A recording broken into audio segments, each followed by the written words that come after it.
Hello everyone and welcome to today's webinar 1234 Overcoming Addictions, Obesity and Disease.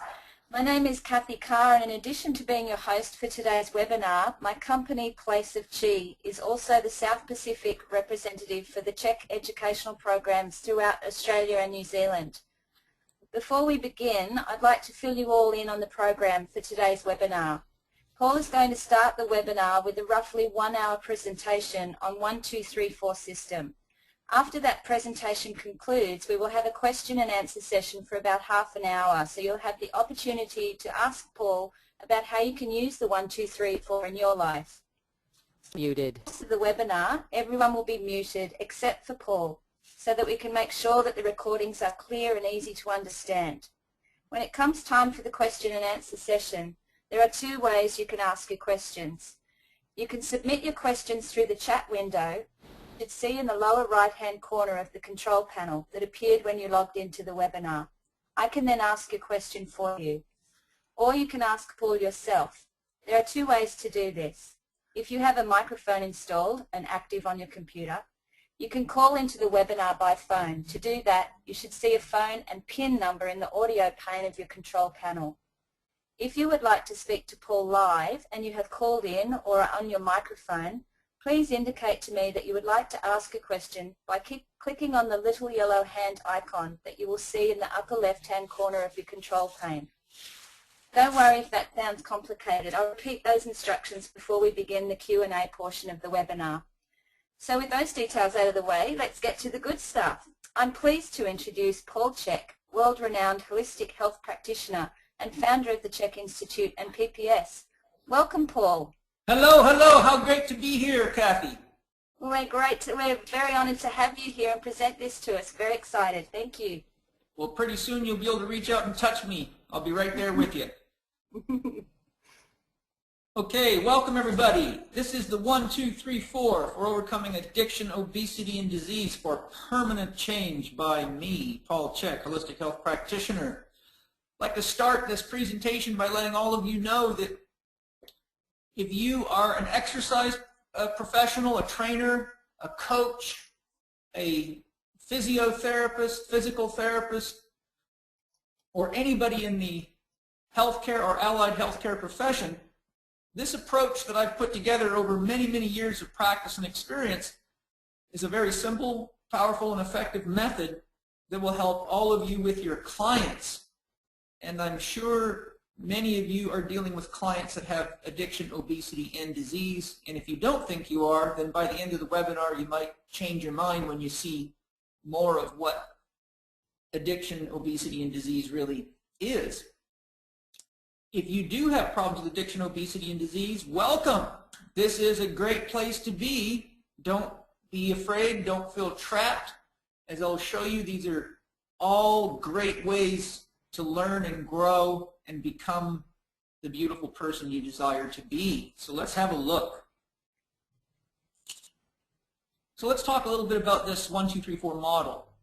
The 1234 program is at its heart a program of self-exploration. All addiction, obesity, and disease is a form of self-exploration. I'll just throw that right in there. My approach is based on getting to the etiology or the root of problems. My years of experience suggest that with rare exception, addictions typically lead to or are directly related to eating disorders and diseases at large. In this program and in our more comprehensive 4-day workshop where we get really close, personal, and dive into these things and give you an opportunity to ask me and Vidya any question you'd like to about anything and go through this process, we will do that then. Today we're just going to do a quick overview so you can kind of get a sample of what we're going to get into, but just know that this is just a infomercial. This is just to give you an idea. This would by no means replace a 4-day workshop, as you can imagine. So you will learn about the nature of addiction, eating disorders, and disease and how they commonly get started, the benefits that can and frequently are gained through the experience of addiction, eating disorders, and diseases, and the connection between addiction, eating disorders, and diseases, and the one love and how it expresses itself in all of our lives, including my 4-stage love model, which I borrowed from Osho and built into something functional and workable. Osho merely describes 3 stages of learning to love, which are the sex and violence stage, the conditional love, and the empathetic and compassionate stage, but that's really all he said, nothing more. But that was a great source of inspiration for me to use my knowledge to build that out into a working system, because I thought his descriptions were beautiful and authentic to my clinical experience. So we'll look at some of those in this presentation and get much deeper into them in our workshop in Australia. We'll look at how to balance the 2 forces that create the universe and all life, including our own lives. We'll look at the 3 choices we all have available in relationship to persons, places, and things. This will help you to truly understand the importance of and the ramifications of both choosing and not choosing in relationships to person, places, or things. We'll look at the 4 doctors that I teach and how they can be specifically brought to bear on addiction, obesity, and disease. And we will end with 12 steps for putting it all together. And that's not any attempt to copy 12-step programs. It just turns out to be 12 steps. So understanding the nature of addiction, obesity, and disease. First of all, what is an addiction? An addiction is the inability to consciously control yourself such that you lose your free will with regard to your behavior, your optimal diet, your ability to care for and manage yourself, and your ability to maintain a state of well-being or optimal physiological and psychological function. I'd like to share my own definition of addiction. I refer to addiction as any repeated behavior that does not produce the results that you want. An addiction is any repeated behavior that does not produce the results you want.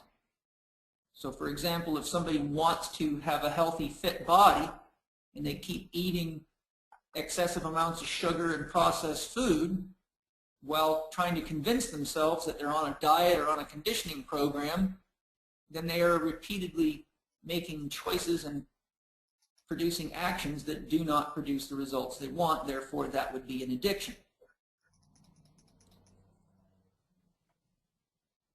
What is obesity?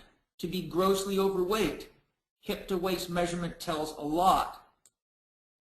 So there's a great book called Dr. Bernstein's Diabetic Solution, and in there he does a great job sharing a hip-to-waist measurement technique, which I'll share with you very quickly because it's quite simple. The technique is to determine if you are a syndrome X person, which means you are beginning to show the signs, significant signs of insulin resistance, which means you're on your way to becoming a type 2 diabetic. The hip-to-waist measurement is such that for males, you take a measurement around your hips, so right around your hip bones. If you just wrap a tape measure right around your hip joints, you put your hands to the side of where your pockets are, you can feel your hip bones. So the male would measure themselves, get that measurement. The females would do the same. Then you take the tape measure up, wrap it around directly over top of your belly button. If a male's belly button measurement exceeds his hip measurement, that indicates he's insulin resistant or syndrome X and on his way to obesity and the disease of diabetes. A woman's waist measurement should be no greater than 80% of her hip measurement. Now, before you ladies get all excited and say, hey, wait a minute, that's not fair, how come the guys get to be fatter than us? It has to do with the fact that a woman has a wider pelvis than a man due to the function of childbearing. And when the pelvis structural differences are considered, then it turns out to be that when a woman's belly button measurement is 80% of her hip measurement, it produces the same relative measurement as what I stated for the men. So you can easily check yourself with a tape measure in just 1.5 minutes and determine whether or not you're on your way to what we call obesity and or disease.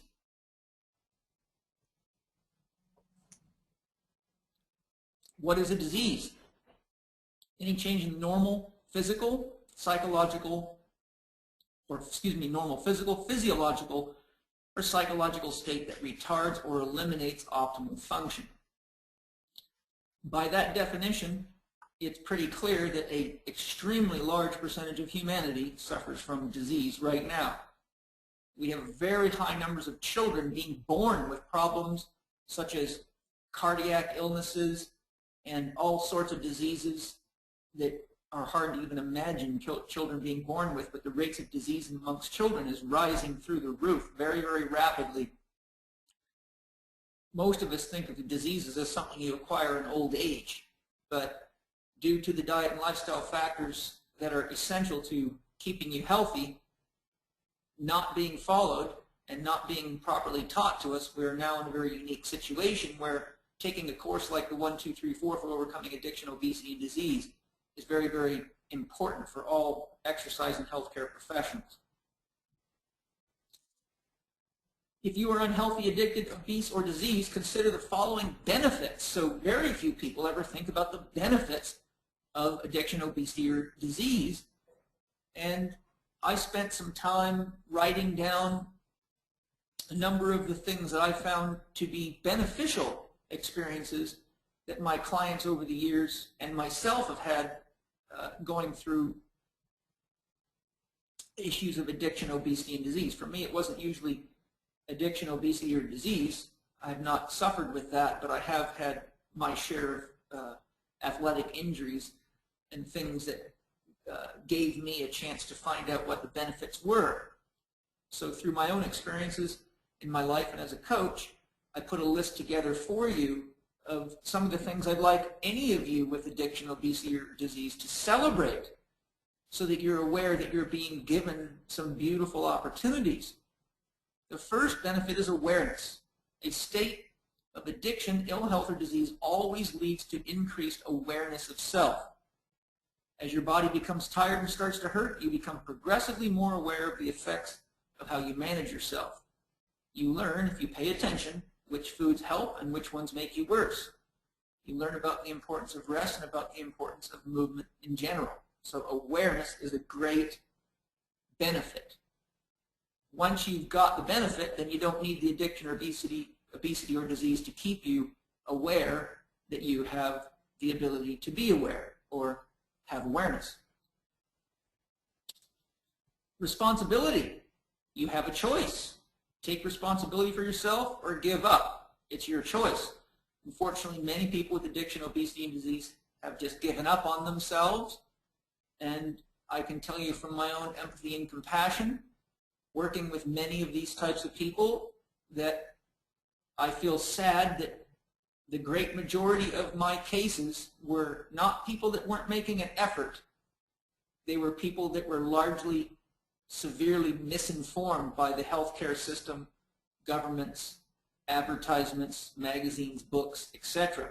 So my goal is to show that there is a healthy, natural way that anybody can take to heal themselves from these challenges. Motivation. Only you can decide what will motivate you to take care of yourself. You must learn to take interest in yourself and get moving, baby.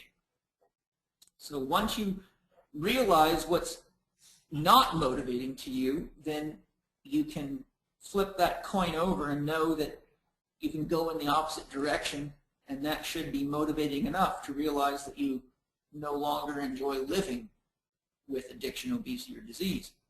Direction. If you can remember a time in your life when you were healthy, we'll call that your North Star or your primary direction. Simply realign your direction to a health compass that works, because the antithesis of disease is health. In other words, if you already are in a state of disease, the opposite is health. If you manage to create pain and disease, you can simply reverse the formula and health is within sight. So, as I recently said when I was interviewed for a new film coming out called The Cure Is, any addiction, or disease can be, or obesity can be simply turned around by reverse engineering it. If you're eating too much, eat less. If you're exercising too little, exercise more. If you're not getting enough rest, get more. If you're not getting enough rest, get more, etc. We'll go through that in more detail. Self-realization, the process of unwinding pain and disease states, offers a great education. The best doctors and therapists that I've ever met are usually people that have had some kind of significant illness or injury that they've had to work through themselves. So this is a process that can be very, very beneficial in your life because it teaches you many things about life and about the challenges that many people face, and it makes you more real, more loving, and more capable of helping others. There's nothing more important to learn than how to honor, respect, and maintain life, and the very process regarding your health will teach you just that. Or the process of regaining your health will teach you that. You will see that nature's way is the way, far more often than not. In other words, most people in our culture are out there searching for magic pills and surgical techniques to get rid of their diseases and their challenges, but most of them are ignoring nature's dictates, and it's very, very rare to find obese animals, sick animals, etc. They usually eat and live according to their natural body plan. So if we just returned to the basics of living in accordance with Mother Nature's principles, most of us that have addiction, obesity, or disease would no longer have it within a few months to a year at best. Leadership. Each step of the way on your journey back to health, you are becoming healthier than someone else out there. You are now becoming authentic.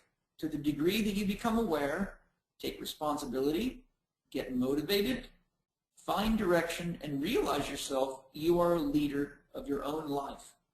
And to the degree that you're a leader in your own life, you are a living example that all others can follow. They don't need to take a course from you. You don't have to worry about your public speaking skills. You need to do nothing other than live according to your own dream and the principles that I'll share here. And trust me, everyone's watching. And 7, love. When you love yourself, you are loving the planet and all that is in it and on it. Loving people are happy, aware, open-minded, and willing to learn. Truly healthy people are not only lovers, they are lovers of nature. So once again, not only do we need to learn to love and have a great opportunity to learn to love, but through the process of learning to love ourselves and learning to love creating health for ourselves, we inevitably come to realize that Mother Nature is much smarter than even our greatest so-called scientists, who have approved many of the things scientifically in the name of health that are causing these very problems. So what is the connection between addiction, obesity, and disease? To understand the nature of addiction, obesity, and disease, we must first look at what all people want. All people want safety and security. All people want sustenance, or to feel satiated, to be able to meet their needs. And most people want procreation, or at least to practice procreation. Maybe they don't want children, but they might enjoy the practice. And I think all of those things are healthy. It's healthy to understand what safety and security means to us and be willing to create it. It's healthy to achieve sustenance in a healthy way, and procreation is the natural urge for healthy people because that's just how life works. Life wants to continue lifing, and that requires procreation. So what is the ultimate pleasure? There is little appearance of stress in the lives of any plant, animal, or human being who is able to effectively meet their biological needs. For human beings, gaining the knowledge and the ability to meet these needs comes by way of parental and family guidance, and to the degree that those needs are met in a way that doesn't alienate or traumatize us, we feel loved. All living beings, from plants to animals to humans, avoid pain and move toward pleasure. That's a very basic biological reality. It's been studied by cell biologists. Bruce Lipton talks about it in his work. It is woven into us to move toward pleasure and away from pain. And one of the very causes of addiction, obesity and disease, is that we are often moving towards pleasure to avoid pain, but often we are unaware of actually what's causing the pain.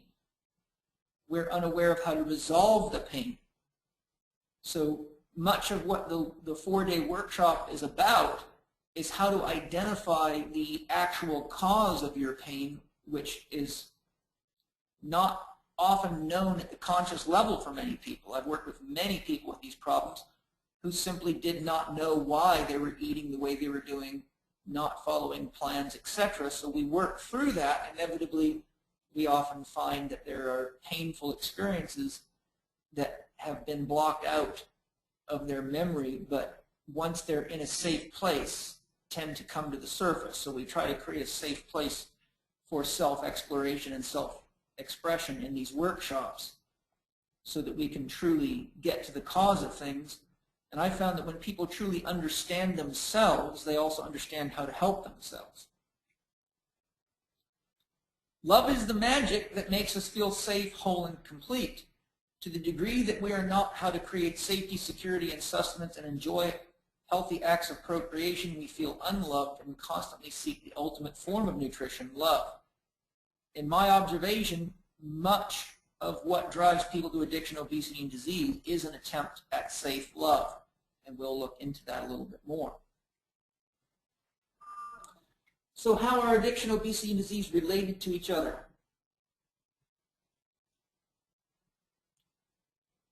Excuse me. A little kombucha in the lungs is always exciting. Well, first and foremost, we must realize that all addictions represent unmet needs. I've never seen a case of an addiction where there was not an unmet need behind it. You can't recover from an addiction without meeting the unmet need. Addictions typically express one of two needs: the need to acquire safety, security, sustenance, and or love, and the need to avoid people, places, or things which the addict has associated with pain in their life. So those are your two most primary causes of addiction, obesity, and disease: the need to acquire safety, security, sustenance, and or love, and the need to avoid people, places, or things which the addict has associated with pain in their life. So the 1, 2, 3, 4 approach to addiction. Number one, get clear on your overarching dream, your legacy. Your legacy is your overarching dream in that your legacy really implies what do you want to be remembered as or by the people who you leave behind when your time on this planet comes to a beautiful end. For example, if I was to die today, my legacy would be my teachings, and my dream would be that they would be available to as many people as possible. So I would live on every time somebody took a course like this and read one of my books, etc. Now, a legacy is quite a big statement. A lot of people don't know what their legacy is, which is why I have an entire PPS workshop, PPS Success Mastery Lesson 1, called How to Find and Live Your Legacy.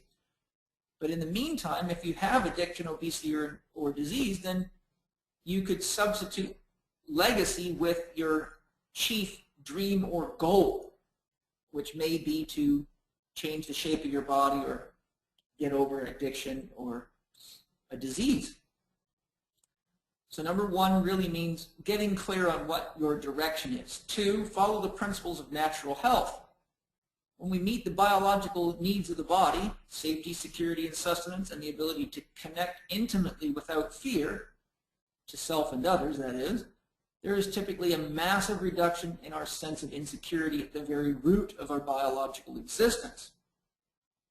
As you can see at the bottom of the screen, I've got a note there. It's a big mistake to try to change someone's behavior without restoring optimal physiology. It's sad because many people really go through the ringer. Oftentimes our families are the toughest on us when we have addiction, obesity, or disease. And they quite often don't have the knowledge or skill to recognize that addiction, obesity, and disease is a symptom of a deeper problem. And one of the most common causes of all of these things is a body that is not working properly, physiology that is out of balance, diets that are out of balance, lifestyle factors, or 4 doctor factors that are out of balance. Much mental emotional instability is due to unstable biochemistry in the body, which is due directly to choices such as food choices, movement choices, rest choices, etc., as we will explore shortly. It is very common to trade one addiction for a more socially accepted addiction. I've seen lots of this going on in my career. Now, these are just some examples. Alcohol and drug addicts often trade that addiction for addictions to food, exercise, religion, God, self-mutilation, control, or avoidance issues. Exercise addicts often trade that addiction for recreational drugs or steroids in an attempt to find a way to relax and get the job done with less work. Food, sex, and violence addicts often trade their addictions for work addictions. They bury themselves in work and convince themselves that what they're doing is very important. Now, these are just examples. None of these are meant to be written in stone.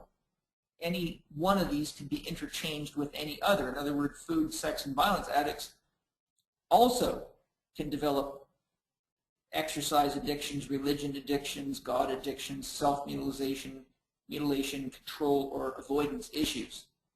But these are common examples of how one person often creates the illusion of overcoming one thing but buries that stress in another thing. And I'd like to highlight right here and right now that the most common cause for trading one addiction for another addiction is pressure, social pressure from family, friends, co-workers, etc. So, for example, if you have an addiction to recreational drugs, it's not at all uncommon for your friends to be very happy to invite you out to go drinking and get drunk. So one may trade an addiction to recreational drugs for an addiction to alcohol, and they will be rewarded by their friends for getting off of cocaine or whatever it may be, but all the while they're now developing another addiction that can be equally dangerous, alcohol, and that's just one of many examples I've seen. So why is love so important when facing addiction? Well, first of all, we need to understand what love is. This is my own exploration. I spent many years actually meditating on this and exploring what love is and studying the writings of great thinkers and minds out there. And through my own meditations, I put this together based on what I was shown in my meditations, and then was able to find 2 other authors, one of them being the great C.H.E.K, who is one of the key founders of macrobiotics, and his love model, shockingly, I almost fell out of my chair, was identical to mine, and I was very excited that such a great mind had come to the same conclusion that I had. The L in love stands for desire. Now, it doesn't matter whether you label them negative or positive, it just means a relative polarity. So the desire polarity, which means to want something. O in love stands for 0 or unconditional love, or a neutral polarity. 0 also stands for pure potential. In quantum physics, the 0-point field is the source of creation itself. If you go behind creation, then you just get into subatomic particles, virtual particles, and ultimately behind that there is no thing that can be measured or known, yet that is the source of all creation. So 0 stands for unconditional love or pure potential. VE stands for will, or a positive polarity. Again, you could flip the polarity signs over. All that's important here is that you understand that to the degree that you desire, you typically will. For example, many people who cannot afford a new car have such a great desire for a new car that they will spend the money and put themselves into debt and give themselves a lot of stress, even though to onlookers it's a very illogical decision. So there's an example of the power of desire. A general way to understand love that's very simple that I teach my students in HLC training, Holistic Lifestyle Coach training, which we're doing in Australia coming up, you can see on the last slide in a minute, is that love's like a jet engine. The harder it sucks, the harder it blows. So I'm sure you've been in a jet aircraft. When it takes off, the pilot winds that engine up and it sucks like crazy, and it blows so hard it throws you right up in the air with thousands and thousands of pounds of luggage and people on the plane. Love is just that way. And to the degree that you desire to be healthy and free, you will create that for yourself. And if you do not desire it at a deep level, it won't happen, but you'll often convince yourself and others that you are making an attempt. I find the most common reason for that is that there's just not enough clarity in the dream or the direction, and oftentimes the dream is really manufactured as a way of getting people off your back. But in the workshop, we take you through a series of steps to authentically identify a dream that is healthy for you. Therefore, your desire can be effectively matched with your own willpower to extract the potential of unconditional love to create the experience that you want. So there is only one love. We all grow through 3 primary stages of learning to love. So love is the category. Unconditional love is the one love, but it manifests typically in 3 stages. First is sex and violence loving. We're all born through an act of sex, and oftentimes the birthing process is violent in and of itself, and there's other issues we'll discuss shortly. The second stage we come to is conditional loving. Our third stage, which is a very, very high stage to reach in any human lifetime, is that of empathetic and compassionate loving. And only when we reach what's called enlightenment do we usually have a true experience of unconditional love or unconditional loving, and I'll briefly touch on that as well. So sex and violence love. Addictions, obesity, and diseases are all forms of sex and violence love because they are violent to self. Anytime we choose to do things that are traumatic to us, abusing exercise, abusing food, torturing ourselves, not sleeping when we know we're tired, etc., we are actually committing acts of sex and violence love upon ourselves. Addictions are typically attempts at creating safe love. Addictions don't expect anything from you and often help you feel better. So for example, someone who needs more love and doesn't know how to create it for themselves may get a real good sense of love from smoking a cigarette or drinking alcohol. No matter how many cigarettes you smoke, they never complain about the way you love them or the fact that you didn't call them or that you didn't pet them a certain way or give them money or whatever. You can drink all you want. You can throw the bottle out the window and smash it on a signpost if you want.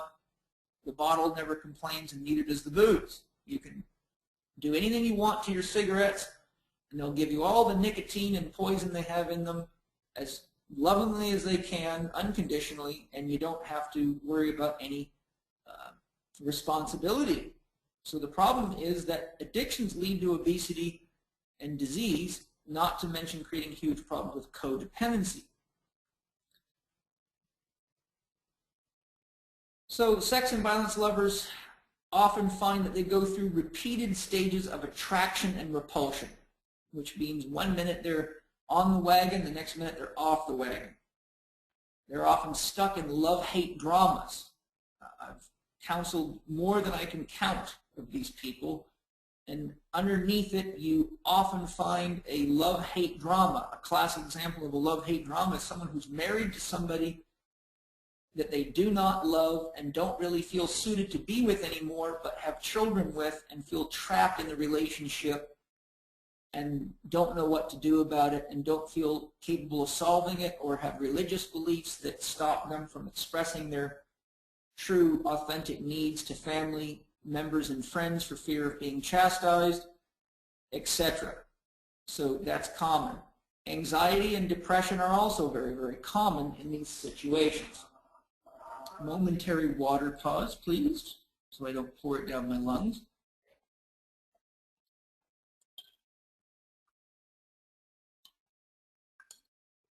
Oh, I love Avion in glass bottles. Boy, it's good.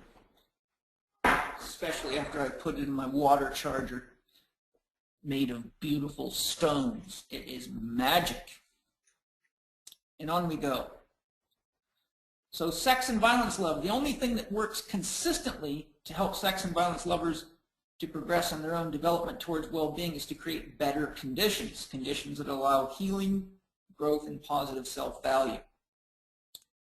So sex and violence love is really classified by any act towards self or other that causes pain and separation. And sadly, many people are taught to use acts of separation in an attempt to get love, because as children, they often wanted their parents' love, attention, and support. And instead of getting the love and support they wanted, they got pushed away, often criticized. And those children were actually trained to push people away that they love, and oftentimes end up in tremendous pain in relationships which they have to medicate with food, alcohol, and other drugs, and don't realize that they're creating pain in their own relationships by using the very tactics that caused them so much pain as children, and unwittingly end up using the same love model that caused them tremendous pain as children to interact with other people. So frequently when I'm working with these people, I have to show them what sex and violence love is and how to identify it in their own relationships so that they can choose to step up to the next level of the love model, which is conditional love. So what are the hallmarks of conditional love? First and foremost, conditional lovers offer love for meeting the conditions of their demands. The conditional lover is easily spotted by the lead-ins they use with their specific requests. They frequently sound like, I love you if you do such and such. I love you and you better do this or that. I love you when you are behaving like my perfect little puppet. And I love you but. The word but always means forget everything I said up to this point. So when people say I love you but, it means I really don't love you. I want you to do this, or I want you to do that, or I want you to stop doing this or that. So the but word in English is a very dangerous word. So what are the hallmarks then? You can only get love from the conditional lover by doing something for them. You can only get or feel loved by a conditional lover if you behave according to their demand of you. While you're conforming to the demands of a conditional lover, you typically experience a loss of self-esteem, a loss of energy, due to the fact that you are losing your freedom and or your autonomy. So many of us, probably every one of us alive, has had to learn to respond to conditional love because our parents typically use conditional love in order to get us to conform to whatever their belief system is. I'm not saying sex and violence love or conditional love are bad forms of love. I'm saying that they have to be used intelligently, and there is a stage of development. For example, sex and violence love is natural for a child because the act of gaining control of a human body comes with what Jung calls the necessary collisions of life. Kids fall downstairs, they touch hot things, they pull dogs' whiskers and get bitten. So those are natural acts of sex and violence love, but that's a lot different than from mutilating yourself or drinking yourself into an illness, etc., which is a pathological form of sex and violence love. Kids also learn, like I said, to respond to I love you if, when, and, or but, which leads them to using leverage to get love in their own personal relationships. And whenever we're leveraged, we're very likely to lose self-esteem, energy, and our freedom and autonomy, which leads to more depression, more anxiety, more fear, and usually more drugs and more disablement. Empathetic and compassionate love is extremely high in the love progress or the love ladder, but it's not an easy form of love to give, as I will exemplify. There's a neat little song in Ken Wilber's audio program called Cosmic Consciousness that they use at the end of each of the sections of the program. And one of the lines always sticks in my head, and it's talking about spiritual development. And the line goes, "The higher you climb, the more the ladder sways." And that, my friends, is the truth. The higher you climb on the love ladder, the more it sways. And trying to use empathetic and compassionate love because it sounds beautiful and gushy and warm can cause plenty of problems, and you have to have a tremendous amount of wisdom to be an authentic, empathetic, and compassionate lover. Empathy is the ability to feel another's pain or condition, while compassion means the ability to understand the other person's pain or condition. Compassion as action expresses itself as both understanding and not judging the individual for their challenging situation. Wisdom is empathy and compassion in action. In nonviolent communication, Marshall Rosenberg encourages us never to judge the person. If we must judge the action of that person, not the person.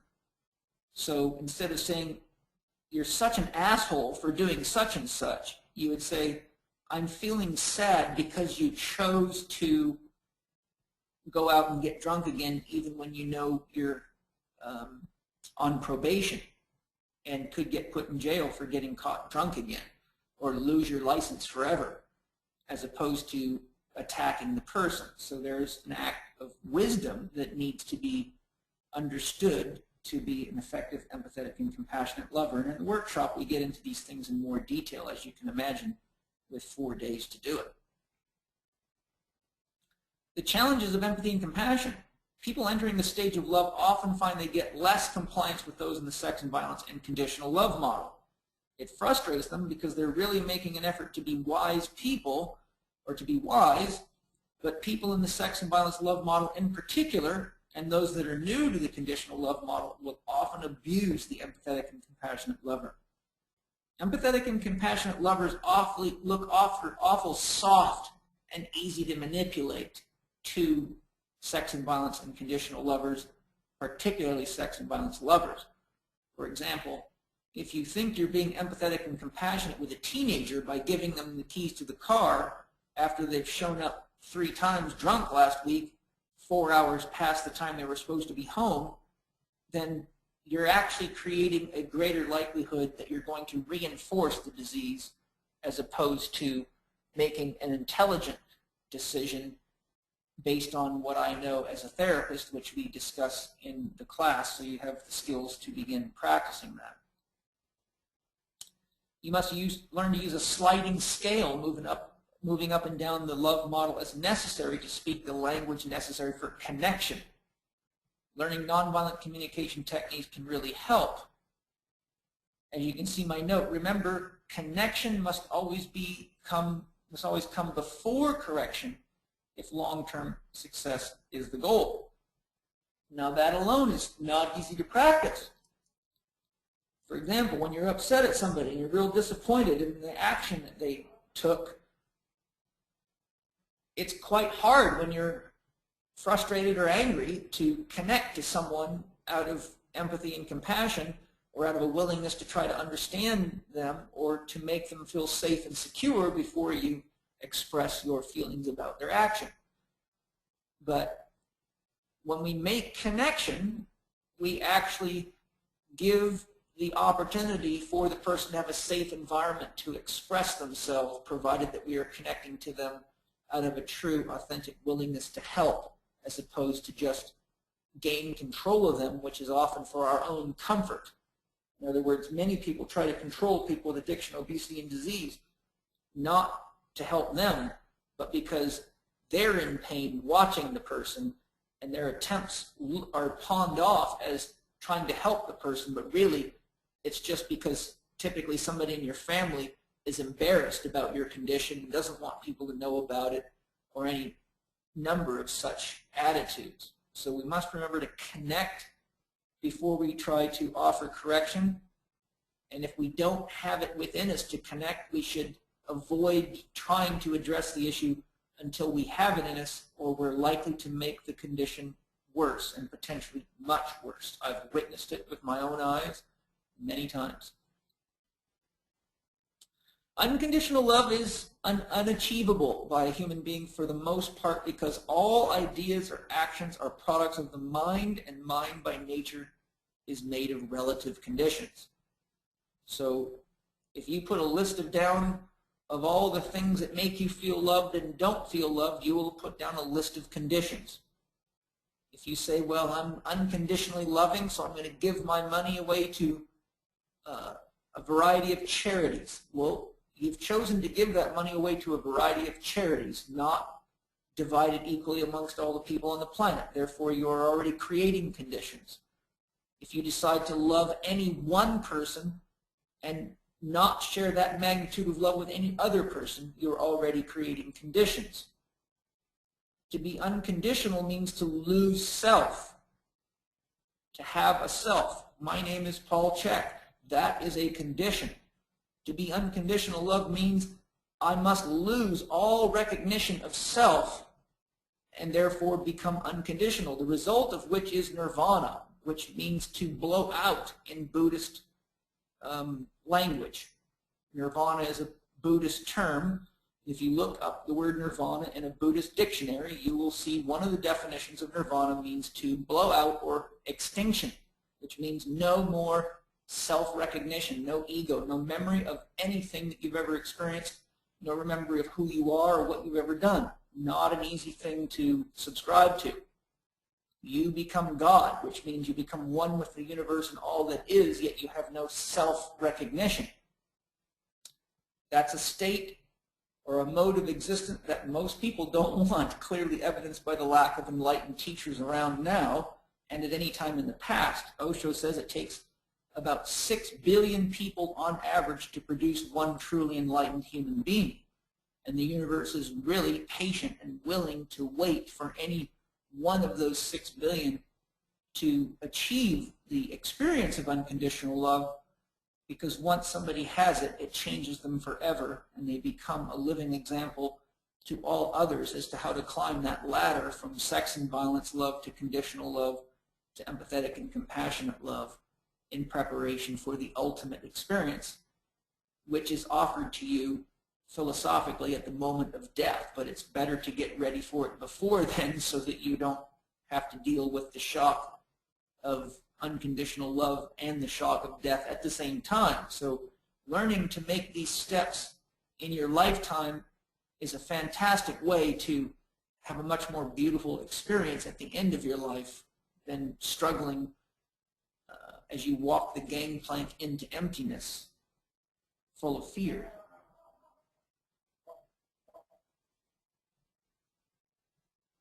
Now, interestingly, to become an unconditional lover is the ultimate goal of the human soul. The human soul ultimately wants to regain its natural state and takes on the human form so that it can experience something other than unconditional love, because there cannot be any experience of this or of that as unconditional love, because experiences are conditions. In Buddhism, they speak of satori. This is a short-term period of self-realization. It is in these states that we learn the truth of ourselves. When someone has a satori, they suddenly and vividly come to realize that there is nobody here but them. They realize that they are God and that God is they. Now, satori is also a Buddhist word, and Buddhists don't use the word God, but in Buddhist terminology, during a satori, you can become one with the ground of being, which is really just a Buddhist way to say God. It's not a direct equivalent or translation, but it's the closest word to the ground of being. The ground of being means the source of all. They realize that separation and division are illusions of mind. So this satori is a state of experience or a state of being that typically lasts from seconds to days, depending on the conditions and the environment and the person. For example, Walter Russell was in a full-blown satori for 49 days. Osho was in it for several days, and many of the great masters have had many periods, and people like Paramahansa Yogananda could drop into Satori at will. I've actually got a video of him doing it. So in conclusion then, it's essential to realize that for other than short periods of time, we can't maintain unconditional love. The reason is simple. Most anything we do is a judgment. Next, we must seek to balance ourselves, and there are two primary forces that create the universe in Taoist philosophy or Chinese philosophy are Yin, the female, and Yang, the male. And on my screen there, you can see on the left the characteristics of the female force, and on the right, the characteristics of the male force. So we won't go through them all because it's not necessary, and we will go through them in greater detail in the workshop. But if you look at the first word on the left, anabolic, which means tissue building, growth, regeneration, repair, rebuilding. When a woman's pregnant, she's highly anabolic. She's building a new body. Yang means catabolic, which is tissue destructive. So when you have inflammation in your body, you're in a catabolic state.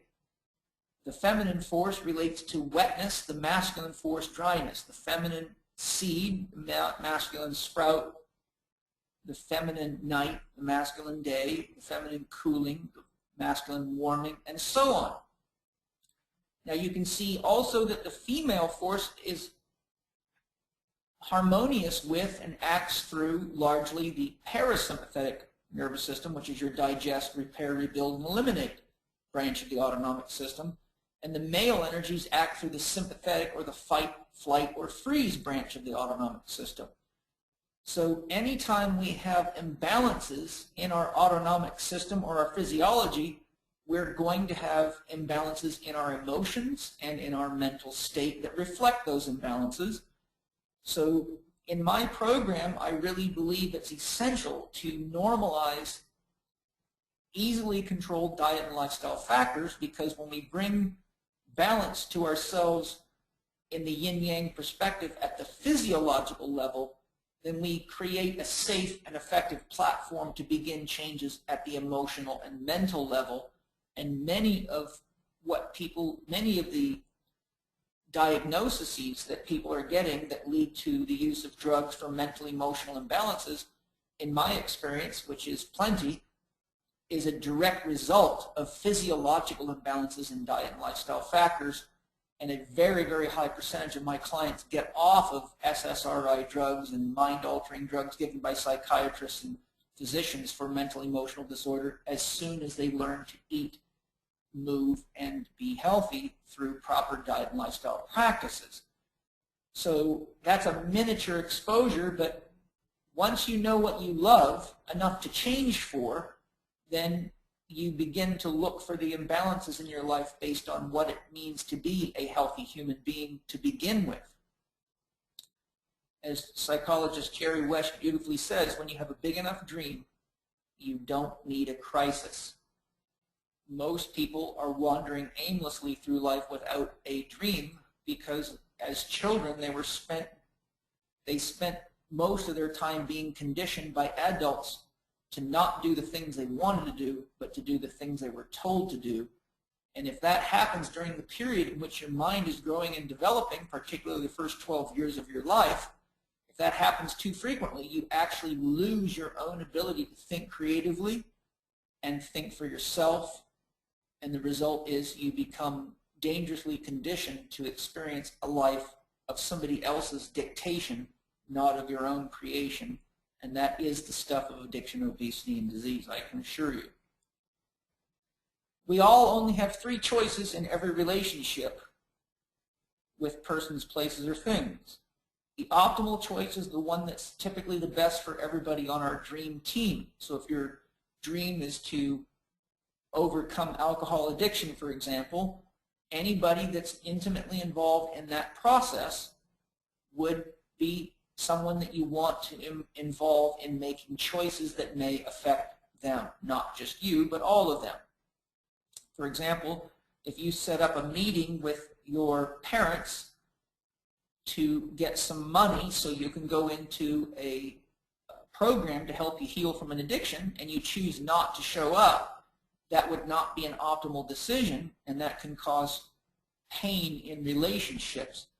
That leads to the suboptimal decision. The suboptimal decision you see under the red arrow is still a good decision because it produces pain, and pain produces awareness that your actions have ramifications. The suboptimal choice is usually driven by the need for instant gratification, but it almost always, as I said, produces pain. And if a person is not willing to learn from the pain, then they will repeatedly create the pain. And that is a great example of how you can go from an addiction to obesity or a disease. Keep creating pain for yourself, keep your stress hormones high, debilitate your digestive and eliminative systems, debilitate your immune system, disrupt your cardiovascular system, disrupt your hormonal system, and the list goes on, and pain will become your best friend, but you may not find it too friendly. The worst possible choice we can make is indifference, which means to not care. Sometimes we need to choose to do nothing when we need more time to gather information to make an intelligent decision. So that would be an intelligent use of doing nothing. I call that taking a time out so that you don't make choices unwisely.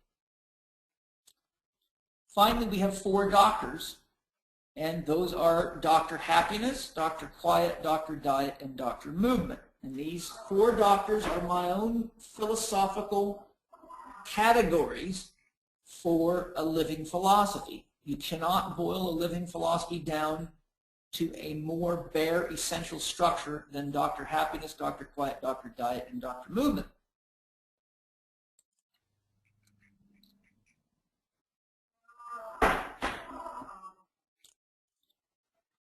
So when you're looking to identify Dr. Happiness, the first thing we must do is identify what are our chosen core values, not what other people want us to do, but what are the core values that will most effectively get us to our dream. So you can see the dream is number 1, balancing yourself, identifying where you're out of balance is number 2, making optimal choices is step 3, and step 4 begins with Dr. Happiness, which means identifying what happiness is for you. The most common answer I get to the question, what makes you happy, is, I don't know. And I would say that's probably 95% of people out there. So first and foremost, we have to identify what it is that makes us happy. Many people cannot do that. So a simple tip is, if you're not sure what makes you happy, simply identify the chief thing that makes you feel unhappy and make it your dream to rectify that challenge, and then set core values that are essential and congruent with doing that. So the kind of core values we develop in the workshop are, what are your physical health needs, your mental health needs, your time needs, your rhythm needs. We look to identify your purpose, determine what your spiritual philosophy is or isn't. In other words, do you need one? What are your space needs? What are your family needs? What are your cultural needs? And what are your social needs? Without those 10 essential core values, your chances of getting lost or deeper into addiction, obesity, and disease go up significantly. Dr. Quiet may be looked at as a balancing force, being the chief yin physician. Dr. Quiet is all about rest and introspection. When we are looking for the causes of addictions, obesity, and disease at large, we can divide them into yin dominance and yang dominance. Those that are yang dominant addictions will require Dr. Quiet as yin or rest medicine and as the antidote to excessive yang divisional energy. In yin excess, we see a lack of purpose or self-utilization, a lack of movement, the couch potato, and no core values established, so there's no guidance system. So people are only yin at the psychological level because they have no core values. They could be very yang at the physiological or physical or mental level. But in this case, not taking action to establish your own living code of ethics and virtues is a great way to get yourself lost in life. And as I said, these addictions, obesity, and disease produce pain, and pain is an awareness tool. Just like the ditch on the side of the road is an awareness tool, and the bumpers on the middle of the road is an awareness tool. If you cross the midline of the road, your car starts to vibrate. If you don't pay attention, you have a head-on collision. You get a lot of awareness. If you aren't paying attention, you drive off the side of the road because you're talking to somebody or playing around with your phone, you hit the ditch, and you get a whole new level of awareness. So we need to establish core values because they determine where the middle of the road for us is and where the edges of the road is. Dr. Movement. In my category of my teachings of Dr. Movement, I developed the term working in because I saw people were dangerously abusing the concept of working out and creating all sorts of problems, including being addicted to it. Working in allows us to cultivate energy and pump the body. It allows us to have more energy to use throughout the day and allows us to better heal ourselves. The additional energy gained through the natural process of working in reduces cravings for potentially toxic, addictive, and nutrient-robbing substances. In the workshop, I teach you a variety of ways that are very simple to work in and cultivate life force easily and naturally. It can be done anywhere. The other aspect of Dr. Movement is the Yang aspect, working out. To aid in the prevention and recovery from addiction, eating disorders, or diseases, we should consider the following. Working out stimulates hunger. This is an essential trigger for and reason to reward yourself with real food.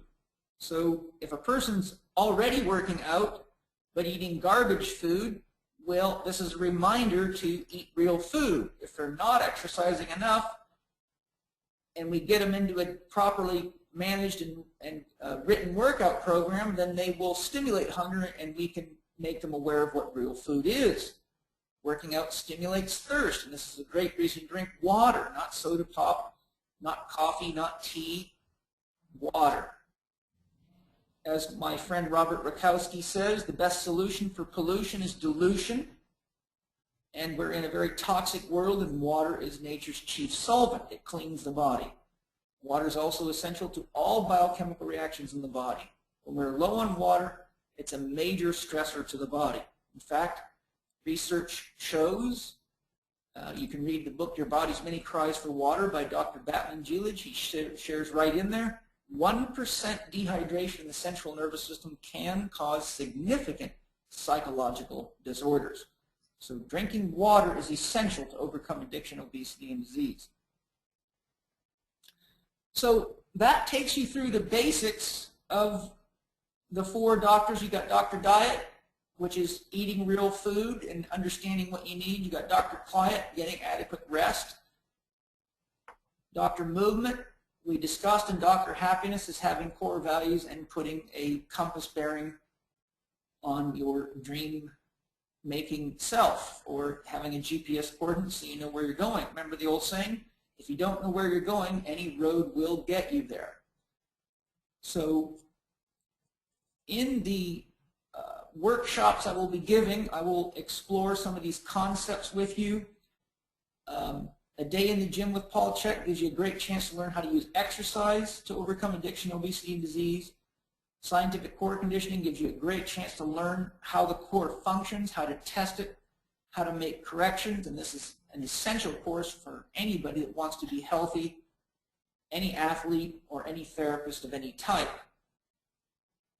October the 10th through 14th is Holistic Lifestyle Coaching Level 2. For those of you that have completed Level 1, this is where I teach you my model for how to effectively coach people. I teach you more about working in, and we get into some of the finer aspects of health coaching so that you can improve your self-management and therefore leadership of others. HLC3 is my most advanced holistic lifestyle coaching course at this time, and that's where we get into issues of infant development and more comprehensive assessment of the chakras, medical dowsing, and a variety of other things such as my special map system I've created for psychological profiling so you can learn to coach people with an awareness of what their psychological profile is. We'll be having a dinner on October the 30th where the C.H.E.K practitioners in the Australia area and those that want to show up and share will share their art, and we'll have music. I believe Sacred Earth is going to be playing at that event, which would be quite a beautiful experience. And then November the 2nd, the Art and Science of Respiration, where I teach you the science of breathing and movement. November the 3rd and 4th, Scientific Stretching, which is one of my favorite courses to teach and has created a tremendous amount of movement for people. Many people that have taken that course have found it exactly the medicine they needed to realize that they needed to become a C.H.E.K practitioner. So I've gained a lot of yoga instructors, interestingly, from that course. And then we'll have the 1, 2, 3, 4 for overcoming addiction, obesity, and disease, which we've just reviewed November the 8th through the 11th. And my favorite, and the one I'm actually really looking forward to the most, is November the 14th through the 16th, which is No Agenda Live with Paul Chek. And in those few days, I plan on taking everyone through the experience of how I personally live, how I eat, how I exercise, working out, working in, and giving people some great opportunities to do some fun inner exploration, art, dancing, chanting, toning, and all the things that are great self-help tools that have kept me free from illness for my entire professional career of 28 years. Never missed a single day of work due to illness in 28 years. So I want to share that with people. So that's my presentation for today. I'm more than happy to answer questions at this point. Okay, thanks, Paul. I just wanted to go over for our listeners, if you'd like Paul to ask Paul a question, you can do so through the chat window that you should see in the lower right-hand corner of the control panel, and I can ask the question for you, or you could call into the webinar by phone. To do that, you should see a phone and PIN number in the video end of your control panel. So, Kathy? if any, sorry, yes? Excuse me, I'm going to run to the toilet real quick before I pop, so you continue that. I'll let you know as soon as I'm back. It'll take me about 62 seconds. Okay, no problem, I'm counting. So yeah, if you'd like to speak to Paul live and you've called in or you're on the microphone, please indicate to me that you would like to ask your question just by clicking on the little yellow hand icon that you can see in the upper left-hand corner of your control panel. So yeah, if you've got some, you can email questions or into the chat there and I can ask for you. So we'll just wait for Paul to return.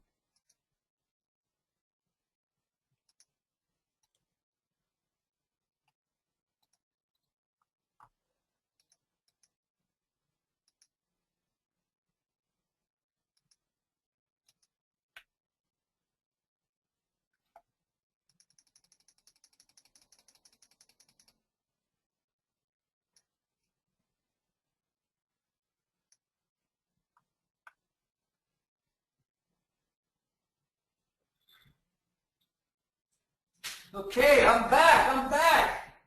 Okay, so we've got... It's better to leak than pop.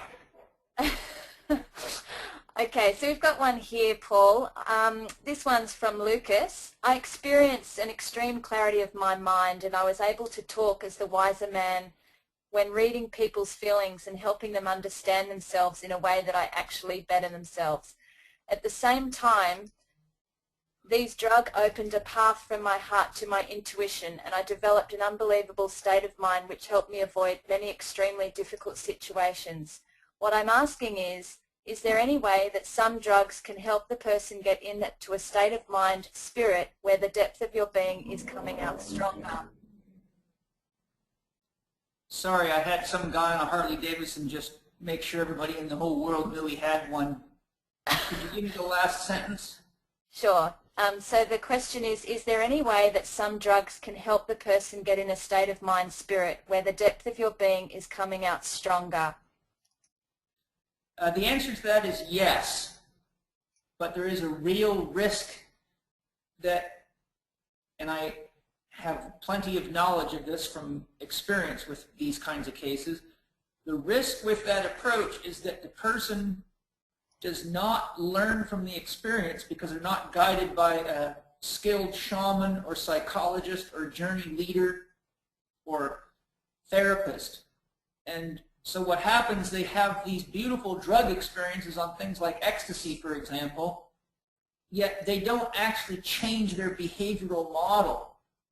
So what happens is they begin to crave this sense of connection and this feeling of love that they haven't learned how to create for themselves and in their own relationships. And then the next thing you know, they're running right back to the drug again. And unfortunately, though there are some tremendous benefits, the risk of addiction, and it may not be physical addiction. For example, a lot of psychedelics are not physically addictive, but it can be psychological addiction. So they don't have chemical dependencies to some of these drugs. They have psychological dependencies because the drug becomes a crutch. It does not become training wheels to learning how to ride the bike of life better. So my answer to that is only in very carefully guided situations by very skilled people is that approach effective. And the first thing you need to ask yourself before ever taking that approach is, does the person administering the experience exemplify the kind of life I want to lead? If the journey leader does not demonstrate clear mastery of their own life, then you're probably just looking at someone who has fallen in with the drug themselves and likes to share it like candy to kids so they have company in their own illusion. Okay, great. Thank you. Just a reminder, if anyone would like to ask a question, you could do so by live or through the into the chat. I have another one for you, Paul. I meditated with the biggest and most powerful Buddhist monks. I felt the presence of spirits and experienced events that occurred many, many years ago.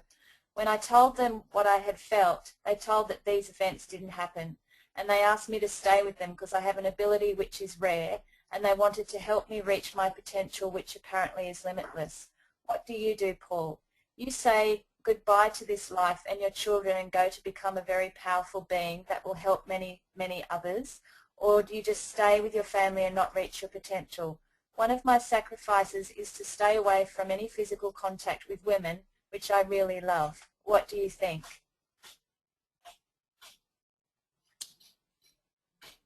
Well,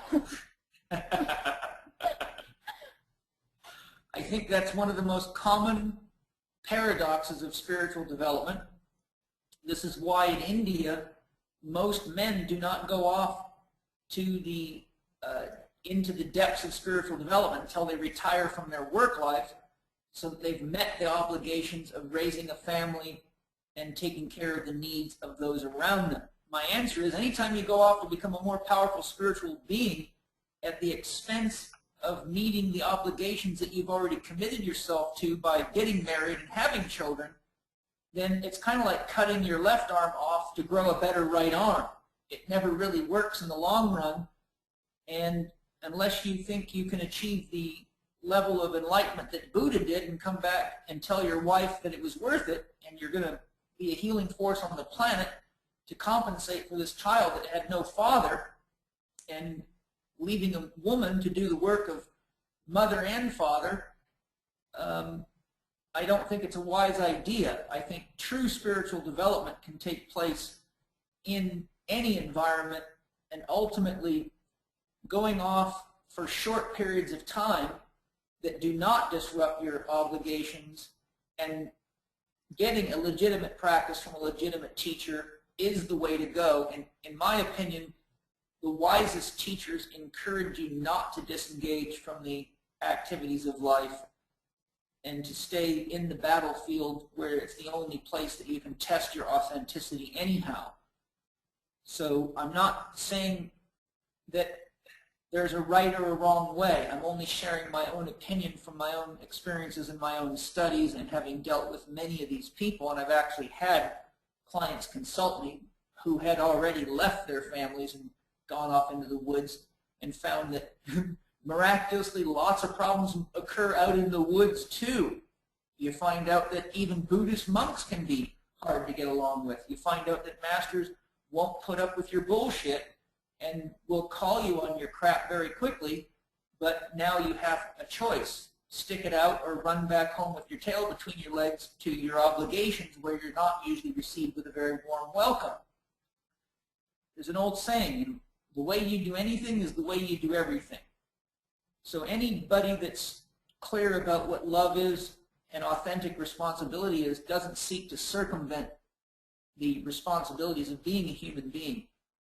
If you want to go off into the wild or into the mountains or into seclusion and practice, my advice is to honor your obligations and make arrangements so that you can do that without harming people or being disrespectful, the same way you would if you were going to take a 1 month long vacation. You wouldn't just disappear and send your boss an email, oh, by the way, I've decided to go into the mountains for a month because I need to develop a spiritual philosophy. That wouldn't be very wise, and it would certainly make it hard to get another job if anyone knew who you'd work for. So I think these things have to be well thought out. And my other comment is any legitimate spiritual breakthrough will always carry itself into your life and become part of the person that makes intelligent choices for you. Remember, the optimal choice is the one that always considers everybody on your dream team. Those people that have supported you to get to the point where you could even be sitting with those monks to have that experience in the first place are part of your dream team. So I would not seek the path of least resistance. That's not spiritual development. That's why I sang that little cliche song. The higher you climb, the more the ladder sways. Most people think that by going off and spending time with monks and deepening their spirituality, their life is going to become easier. I hate to enlighten you to the fact that it does not become easier at all. You become much more aware of how challenging people are. The difference is you still have to go back and deal with it. But if you have to go back home to deal with a bunch of very disappointed people because you abused them in the name of spiritual development, then you'll get your first lesson in responsibility when you return home. So my advice is to sit under a very tall tree and meditate on what is the most loving and authentic way to live your life, congruent with the bed you've already made, so you don't just burn one bridge to go have another experience only to find out you can't get back home without tremendous pain. Great. Thank you. I think we've got time for another one, if you're ready. Sure. Paul, what do you say to clients when they resist your observations on their behaviors or addictions? Well, the first thing is you got to make sure you're speaking of clients. If you're talking about friends and family members, I say that's normal. It's very unwise to try to give advice to friends or family members because typically it causes more separation and they feel judged. When it comes to clients, usually that causes problems if there's not a clear definition of what the dream goal or objective that you're coaching them for is, and if there's not clear core values established, then really what it is interpreted by the client as is just criticism, and they'll react to you the same way they react to their brothers, sisters, or family members if they interpret that you're being criticismal. If you have a clearly defined dream and clearly defined core values established, which you learn how to do for yourself and others in this workshop, then your observations are always supported by the core value that they have submitted and committed themselves to. So instead of saying you did this wrong or you did that wrong, you simply ask the person, was that choice or action congruent with your own stated core values? And instead of you telling them what they've done wrong, you simply allow them to give you their own observation based on their own stated core values, and that way there's no conflict between you and that client. They basically self-diagnose, and to the degree that their dream is authentic and it is well qualified, they will make the necessary changes. And the other reminder is, remember the nonviolent communication rule, connect before you correct. I'm guilty of this myself. Oftentimes I am quick to see what someone's doing wrong or inappropriate relative to the stated dream goal or objective, and I'll tell them that, but I forget to connect to them And my tip is always celebrate something they've done well in the connection phase, and then share what could be improved upon to the degree that it brings them into congruence with their stated dream and values. Okay. I've got another one here who was just referring to the slides. There was a mention of the yin excess in the discussion here. Could you just briefly explain the yang excess symptoms? Yeah. Let's see if I can find that slide and do it that way. How's that? Thank you.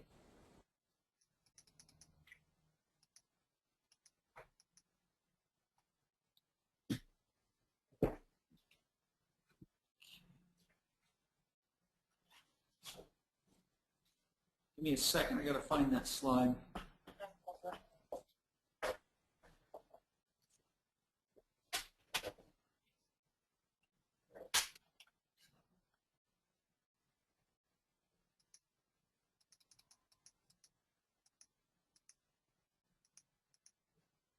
Okay. Can you see the slides, Kathy? Yes.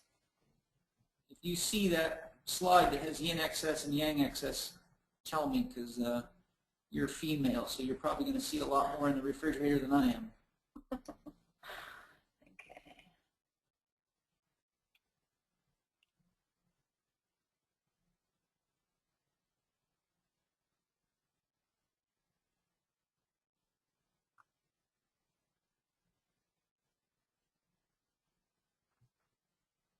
Well, anyhow, what was exactly the question again? What are the yang excess symptoms? There's just a yin. Yang excess symptoms. Remember, yang is divisional, and it's hot. It's creative, but it divides. So somebody who's got yang excess typically is overdoing things. So too much exercise, too much food, anything that's destructive to the body causes inflammation in the body, stops the body from recovering properly, overspending money. Anything to excess is a yang excess in general. Even a yin excess is a yang excess, paradoxically, and I'll give you an example of that. If someone's in a yin excess, for example, they're a couch potato, they will decondition to the point that even getting up out of the chair and walking out to their car to go to the supermarket causes them to reach their lactate threshold. For example, research done here in the United States found that 50% of people in doctors' offices hit their lactate threshold, which means their aerobic threshold, walking from the doctor's waiting room to the examination room. So what you see is yin excess causes deconditioning, and you can get so deconditioned that even holding yourself up against gravity and breathing is overtraining. So yin excess, paradoxically, produces yang excess because as we decondition, we cannot deal with the forces of nature itself. So in general, yang excess is anything that divides the body or overheats the body or separates us from the people that we have on our dream team or need to have congruent relationships with. Yin excess is usually doing too little, not being active, spending too much time pondering and thinking about things before getting any action, talking a lot but no action, etc. Yin excess is also anything that causes too much fluid retention in the body. Any excess in anabolic hormones can produce yin excess. So without having a kind of a classroom environment where I can take a person into the real essential details of this, it's hard to go more deep into it than that because there's a fair bit of philosophical and physiological understanding that has to be in place in order to really get to the depths of this. But I think I've kind of encapsulated it there. Okay, that's great, thank you. And the last one, hi Paul, my client's mother suffers from lupus. How can I help her? Well, there's a couple ways I can answer that. Anything that you can do to share ways of loving herself better and living by the 1, 2, 3, 4 model is going to help her. Remember, disease and health cannot coexist in the same place. In my holistic lifestyle coaching program, I teach my students, never treat the disease that has the client. Always coach the client that has acquired a disease. So unless you're a very skilled physician, because lupus is quite a tricky condition, my advice is to create the conditions that facilitate health and healing, and when health exists, lupus cannot exist. To answer that question more technically would require that I go through a very comprehensive assessment of this woman's condition, and could not even begin to be closely done on a webinar like this.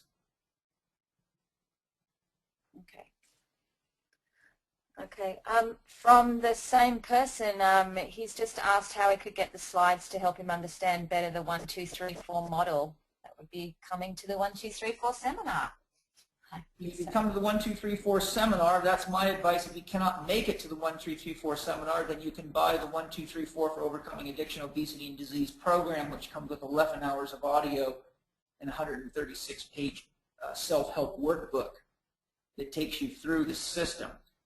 So that's there, but again, you know, I'm sure many of you have studied audio courses and things like that, and then know what it's like to be live with the actual developer of the material.